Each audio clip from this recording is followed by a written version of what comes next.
So Apple gives us all these images and we have a bunch of different categories that we can choose from, weather, maps, and all these images for free that you can show inside your app.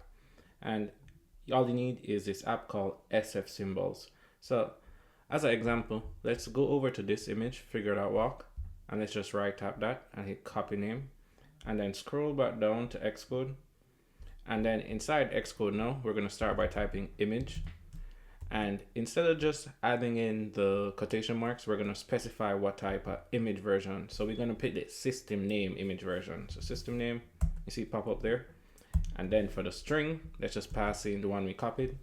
And now you see that little man icon there, our figure there again.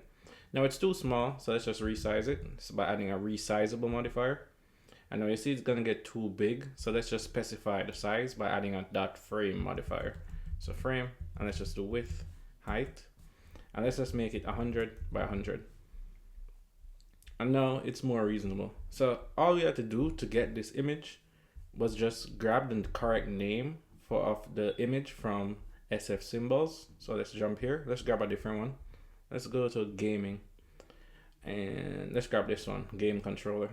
So just right tap that or double tap, copy name, and jump back to Xcode. And then change the string that we have here to a different image name, and you'll see the image appears there. And again, all we had to do with that was use the image view, right? But make sure we use the version of the image view that takes a system name, and then just pass in whatever the name of the image is. And we find the name of the images from SF Symbols.